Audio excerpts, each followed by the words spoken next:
Hello and welcome. My name is Saida Isman. I'm an Economic Development Officer with the Economic Development and Culture Division at the City of Toronto. Kindly hold your questions to the end as there'll be a Q&A section. There's a lot of information available in this presentation, but please know we are here to help. Here's an overview of the agenda today.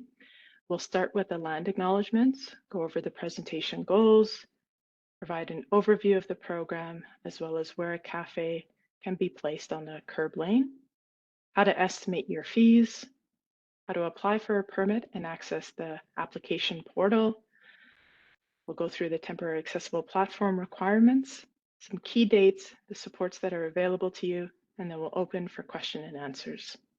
Please note, this is a general presentation. It does not address each of the unique restaurant locations, so it's important to read the Cafe TO guidebook to learn more about the details of the program, as well as how to implement a Curbline Cafe. Land acknowledgement.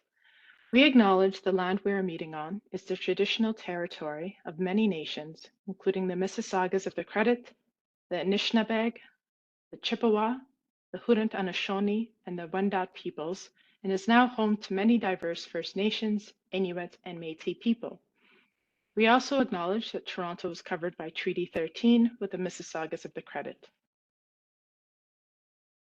African Ancestral Acknowledgement.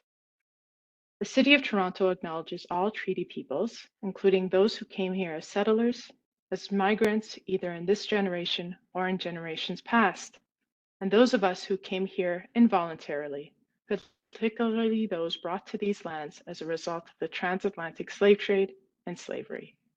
We pay tribute to those ancestors of African origin and descent.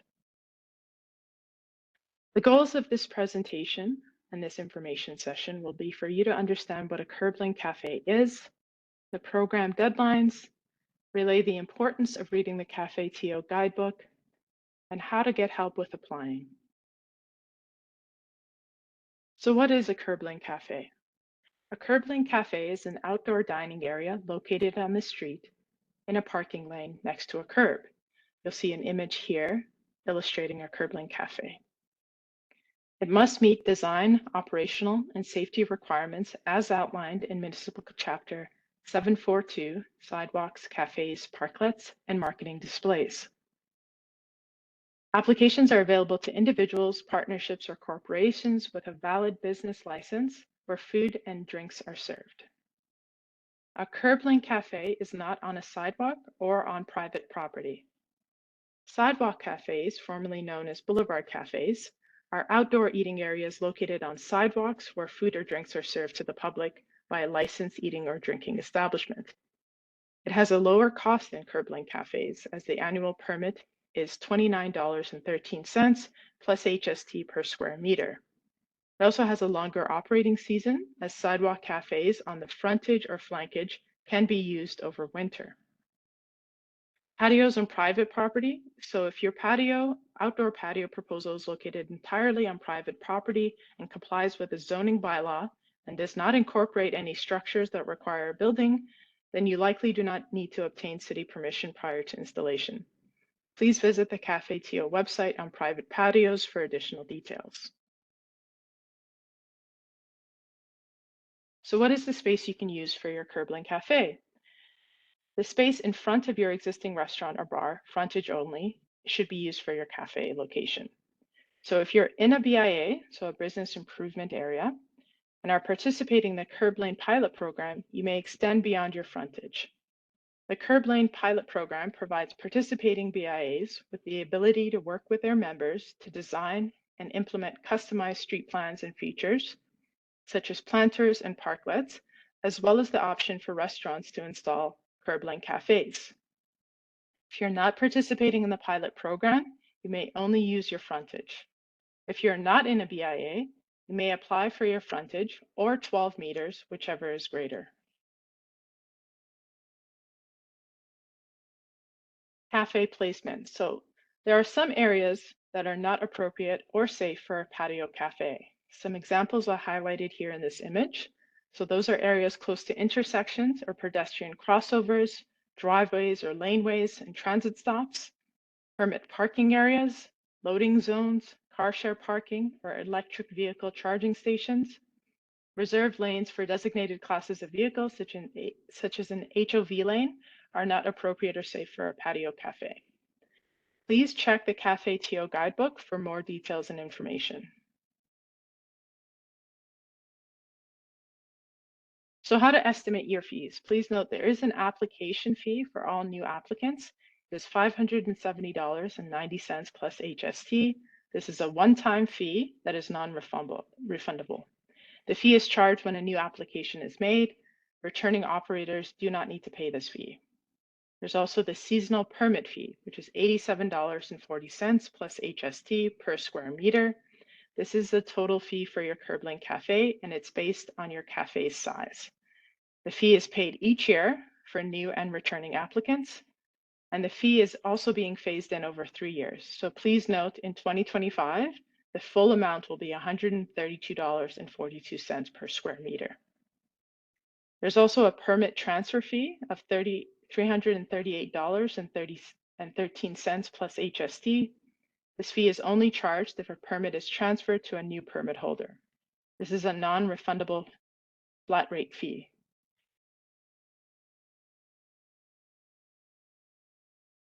So here's an example of how to calculate your seasonal Curbline Cafe permit fee based on the average size, which is approximately 12 meters. The width of most cafes is also 1.8 meters. So you can see here for a cafe of this size, the seasonal Curbline Cafe permit fee would be $1,887.84.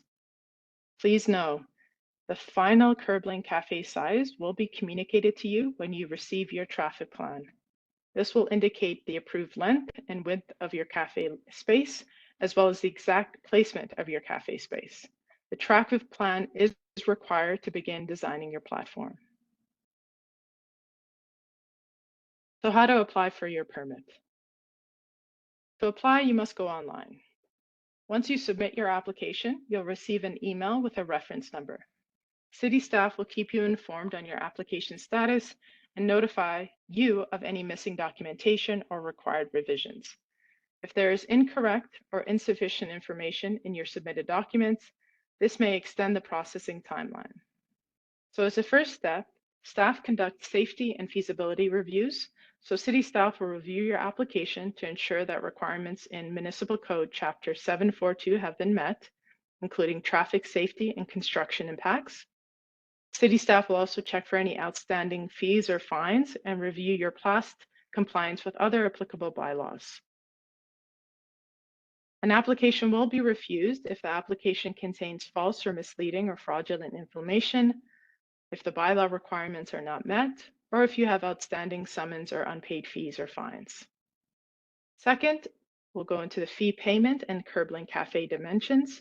If your application is approved, city staff will email you with the official traffic plan, which shows you where you can locate your Curbline Cafe and the size of your cafe, as well as the amount owing in fees. Once you receive this email, you'll be asked to pay your application and permit fee online. Application fees are only charged if the application has been approved. The permit fee is determined on the size of your Curbline Cafe. Additional details are found in the Cafe TO guidebook. Please review. You then submit a certificate of insurance issued by your insurer for $2 million general liability, and the city should be listed as an additional insured. The name of the insured must match the name of your municipal business license. After receiving a traffic plan from city staff that informs you of your size and location of your cafe, you must develop and submit a temporary accessible platform package by April 15th for a review. Once approved, your temporary accessible platform must be installed by June 1st. Successful applicants will then receive a copy of the signed agreement and Curbline Cafe permit. Once the safety and traffic equipment has been set up, you may open and operate your Curbline Cafe. Before you apply, as a reminder, please review the Cafe TO guidebook. Ensure your municipal business license is in good standing. Speak to your business improvement area representative if applicable, and prepare 3 items: Download, complete, and sign the Curbline Cafe permit application form, which is available online. Provide one piece of valid government-issued identification for an officer or signing authority for corporations who appear on the municipal business license, and 3 photos of the location, one from the front and one from each side. Please see the guidebook for the photo requirements. Now we'll get into what the portal looks like. So once you click on the application link in the Café-TO website, this is the first landing page you'll see. The option to submit a new application is circled in green here. You'll also find the option to upload outstanding documents to an existing application and how to check your application status once you've submitted an application. Step 2 is where you can input your information.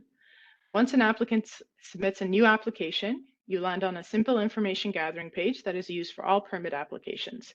It includes contact information for the applicant, mailing address, business information, space for custom notes for the applicant, and the list of documents for upload. Once this form is complete, the application is then taken to the document upload page. So here is step 3, how to upload documents. Here you'll have to upload at least 3 initial documents for the necessary application to be complete. That includes the Café-TO application form, the piece of government ID, a photo or scan, and then 3 photos of the proposed location, again, from the front view, the left view, and the right view. This is explained in further detail in the Café-TO guidebook. There's also a new supplementary application form. You'll see here, again, it requires your business information as well as your contact name. And here, highlighted with the green arrow, is where you can request if you're sharing a Curbline Cafe for this season. So this is new for 2024. If you're interested in sharing with another eating or drinking establishment your Curbline area, please indicate yes here, as well as the name and address of the establishment. Once an applicant submits their documents, you'll receive a confirmation of receipt, which includes your reference number that you can use to check your application status and upload further documents. You'll also receive a confirmation email. This is what the email will likely look like. It will indicate that staff will connect back with you once the application review is complete and determine if it needs further information or if you move to the next step.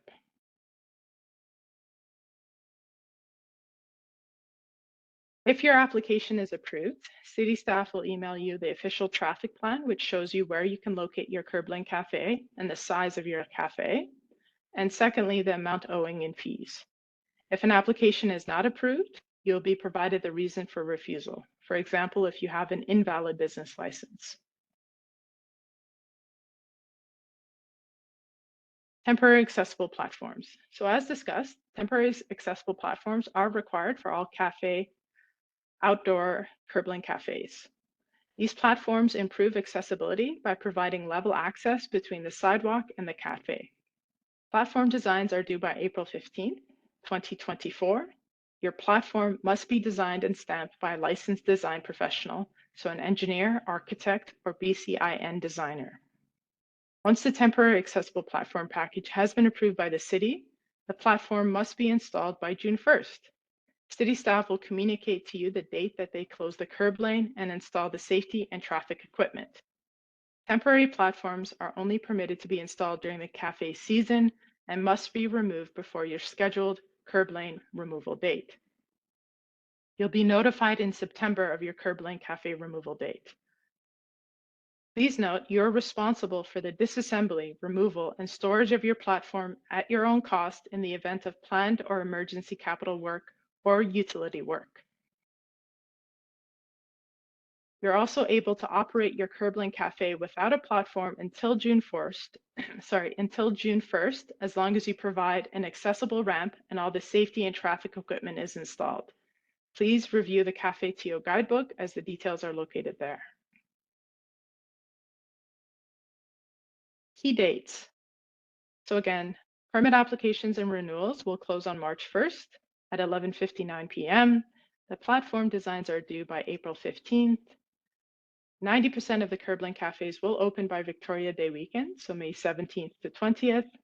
The deadline for platform installation is June 1st, and the removal of operators' Curbline cafe patios as well as platforms are likely by October 15th. So here are some supports if you require additional supports as you work through this application process or work on your platform designs. So there's a Cafe TO Property Improvement Program. It provides matching $7,500 grant to help you with your platform. This can include leasing, renting, or purchasing your platform. This is funded by FedDev Ontario, and additional details are available on our website, toronto.ca/cafeto. Applications open on March 1st, 2024.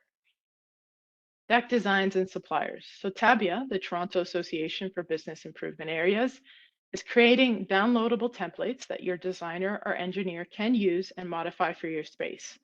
They're also putting together a list of suppliers. Kindly visit their website, Cafe TO TABIA. There's also one-on-one support. If you have specific questions about your location that you require assistance with, you can book a time with one of our business advisors to discuss your patio idea to learn more. If there are questions, we're here to help. Kindly contact us at cafeto@toronto.ca. And again, review the guidebook as there's a lot of information in there that can help you through this application process. You can find the guidebook online at toronto.ca/cafeto. Thank you.